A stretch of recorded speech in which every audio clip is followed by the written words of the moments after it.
چھری کی دھار سے کٹتی نہیں چراغ کی لو، بدن کی موت سے کردار مر نہیں سکتا۔ یہ ہیں بلال پاشا، جو انتہائی غریب گھرانے کے ایک مزدور کے بیٹے تھے، سی ایس ایس آفیسر بنے اور آج اس دنیا فانی سے عین جوانی میں کوچ کر گئے۔ اپنے والدین کے لیے وہ تمام خواب پورے نہ کر سکے جو ایک غریب والدین نے اپنے بچے کے آفیسر بننے پر اپنے ذہن و گمان میں بنا رکھے تھے۔ بلال پاشا کی کہانی کیا ہے، بلال پاشا کی زبانی سنتے ہیں۔ السلام علیکم جی، میرا نام محمد بلال ہے۔ میں نے ریسنٹلی سی ایس ایس 2018 کوالیفائی کیا اور میں نے all over the Pakistan 85th position حاصل کیا۔ یہ میرے پراؤڈ فادر محمد بشیر ہیں، اور سی ایس ایس سے پہلے میں الحمدللہ گریڈ 17 کی job as an instructor at Barani agriculture training institute کر رہا ہوں۔ اس سے پہلے میں as an sub inspector recommend ہوا، اس سے پہلے میں گریڈ 16 کی اسسٹنٹ پرائیویٹ سیکٹری میں ریکمینڈ ہوا، اور اس سے پہلے پرائیویٹ سیکٹر میں میں بہت اچھی جاب کر رہا تھا، لیکن ابو جان کی خواہش تھی کہ میں گورنمنٹ سیکٹر جوائن کروں۔ جب سے سی ایس ایس کا رزلٹ آیا تو میں کافی ساری چیزیں دیکھ رہا ہوں کہ شاید لوگ کہہ رہے ہیں کہ سی ایس ایس کے لیے کسی ایلیٹ کلاس فیملی سے ہونا ضروری ہے، یا شاید سی ایس ایس کے لیے کسی ایسی فیملی سے ہونا ضروری ہے کہ جس میں آلریڈی بہت زیادہ بیوروکریٹس ہوں، یا سی ایس ایس کے لیے جو آپ کی ایجوکیشن ہے وہ ایلیٹ کلاس انسٹیٹیوشن سے ہو، لائک اپنے بیکن سے، لم سے، ایسا کچھ کیا۔ تو میں آج آپ کو اپنی مثال بتانا چاہتا ہوں تاکہ آپ لوگ اس چیزوں سے کبھی بھی وری نہ کریں کہ آپ کون ہیں، کیا ہیں، بس آپ میں پیشن ہو تو آپ کر سکتے ہیں۔ یہ میرے پراؤڈ فادر ہیں بشیر احمد، اور انہوں نے ساری زندگی مزدوری کی ہے، ڈیلی ویج ارنر، مطلب دہاڑی دار مزدور۔ الحمدللہ I am very proud of it کہ میں ایک مزدور کا بیٹا ہوں، اور میں نے سی ایس ایس میں 2018 میں 85th پوزیشن حاصل کیا۔ تو ایسا کچھ بھی نہیں ہے کہ شاید سی ایس ایس کے لیے بہت زیادہ پیسے کی ضرورت ہے اور آپ کو مطلب لیڈ کلاس فیملی سے ہونا ضروری ہے۔ دوسری بات ہے کہ فیملی، لوگ کہتے ہیں جی نہیں وہ تو وہ لڑکے سلیکٹ ہوئے ہیں جن کا فیملی بیک گراؤنڈ بہت اچھا تھا اور ان کی فیملی میں آلریڈی بیوروکریٹس تھے اور ان کو اس طرح تیاری، ایسا بھی کچھ نہیں ہے۔ میری فیملی میں 2-3 لوگوں نے میٹرک کیا اور اس کے بعد نو one even reached inter.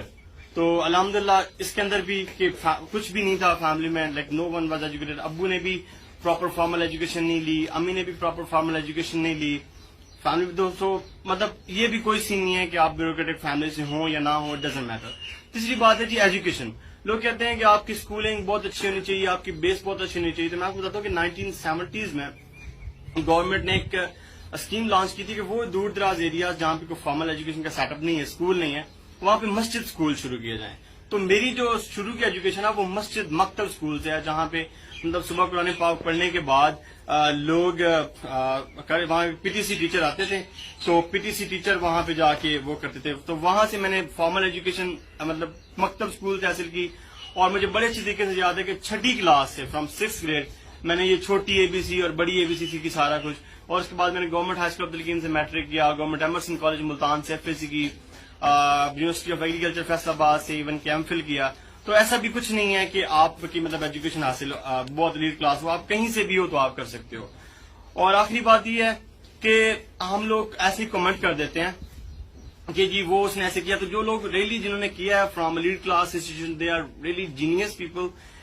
شانزا Faiq ہیں، عاطف امیر ہیں، they are very great people. اور آخری بات یہ ہے کہ میں ٹریننگ جیسے میری سی ٹی پی میں اسٹارٹ ہوگی تو میں لاہور میں انشاءاللہ اپنا چھوٹا سا سیٹ اپ بناؤں گا۔ اس سیٹ اپ کے اندر انشاءاللہ جو بھی لوگ ہیں جو مطلب افورڈ نہیں کر سکتے اور مطلب اچھے ٹیچرز کو نہیں افورڈ کر سکتے، تو میں انشاءاللہ جو ٹاپرز ہیں ہمارے ان کے ساتھ ایک انٹرویو سیشن کنڈکٹ کروا کے آپ لوگوں کی ضرور ہیلپ کریں گے۔ اور آخری بات کہ وہ میاں محمد بخش کا شعر ہے نا کہ ڈھونڈن والا ریا نہ فالی، ڈھونڈ کی تھی جس سچی، ڈھونڈ کرندیاں جو مرایا ڈھونڈ دی کچی۔ آپ لوگوں کے اندر پیشن ہونا چاہیے، جذبہ ہونا چاہیے، اور اگر جذبہ ہو تو کوئی بھی چیز آپ کو ہرا نہیں سکتی۔ آل دا بیسٹ، تھینک یو۔ جی تو یہ بلال پاشا اپنی کہانی سنا رہے تھے کہ کیسے وہ ایک غریب گھرانے میں پیدا ہوئے، تعلیم کیسے حاصل کی، کن مشکلات کا سامنا کرنا پڑا، بچپن سے لے کے آج تک کیسے محنت کی، کن کن مشکلات سے گزرے اور یہاں تک کیسے پہنچے۔ پاکستان کے اندر ہر سال تقریباً 17% بیوروکریٹس جو ہیں وہ اسی ڈپریشن کی وجہ سے اپنے عہدوں سے ریزائن کر کے گھروں میں چلے جاتے ہیں۔ ڈپریشن بہت بری بیماری ہے۔ جب ایک غریب گھرانے کا بچہ اتنی محنت کرنے کے بعد ایک ایسے مقام پہ پہنچتا ہے جہاں پہ وہ غریبوں کی بھی مدد کر سکے، اپنے گھر والوں کا سہارا بن سکے، اور اس کو زمانے کی تلخیاں، زمانے کی وہ تمام حقیقتیں جب وہ قریب سے دیکھتا ہے تو اس کے ذہن و گمان کے اندر بہت سارے سوالات جنم لیتے ہیں، وہ پریشان ہوتا ہے اور پھر وہ ڈپریشن میں چلا جاتا ہے، اور یہی ڈپریشن اس کے موت کا سبب بن جاتا ہے۔ بلال پاشا بھی پاکستان کے لیے، پاکستانی غریبوں کے لیے، پاکستان کے غریب بچوں کے لیے بہت کچھ کرنا چاہتے تھے، لیکن آج وہ اپنے سارے جو ارمان تھے، جو پاکستانی عوام کے لیے وہ اپنے دل میں رکھتے تھے، اسے اپنے ساتھ لے کے منو مٹی تلے دفن ہو جائیں گے۔ چھوڑ چکے ہیں وہ اس دنیا کو۔ اس دنیا کے اندر بہت سارے ایسے غریب گھرانوں کے ہونہار طالب علم، غریب والدین کے پڑھے لکھے سمجھدار اور اعلیٰ عہدوں پہ فیض بچے موجود ہیں، جو ڈپریشن کی وجہ سے، جو ایسے سٹیٹس کو اڈاپٹ نہیں کر پاتے اور اپنے ذہن کے اندر بہت ساری پریشانیاں پیدا کرنے کے بعد اس دنیا سے چلے جاتے ہیں۔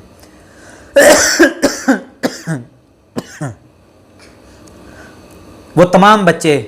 جو مختلف بیماریوں کا باعث بن کے اپنے غریب والدین کے اوپر پڑھائی کے لیے بھی بوجھ بنتے ہیں، اور اس کے بعد مختلف بیماریوں میں مبتلا ہو کے اپنے والدین کے لیے مزید مشکلات کا سبب بنتے ہیں، وہ پاکستان میں تو، دنیا میں تو اپنے والدین کے لیے مشکلات ہیں، لیکن اللہ کے حضور پیش ہونے کے بعد ان کے والدین کو کیسے کیسے انعامات سے نوازا جائے گا، یہ میرے اور آپ کے وہم و گمان میں نہیں۔ اس لیے آج جو بلال پاشا کے حوالے سے سوشل میڈیا پہ ہر سمجھدار، ہر پڑھا لکھا، ہر غریبوں سے پیار کرنے والا، درد مند دل رکھنے والا انسان بلال پاشا کی موت پہ شدید پریشان اور دکھی ہے۔ بلال پاشا، آپ کے جتنے بھی جذبات تھے، آپ کے دل کے اندر غریبوں کے حوالے سے، پاکستان کے وہ غریب اسٹوڈنٹ جو اپنی پڑھائی مکمل نہیں کر پا رہے تھے، ان کے لیے جو آپ کے جذبات تھے، اللہ پاک قبول فرمائے، اور آپ کا چلے جانا نوجوانوں کے لیے، پاکستان کے لیے ایک بڑا صدمہ ہے۔ اللہ پاک آپ کے گھر والوں کو، آپ کے لواحقین کو،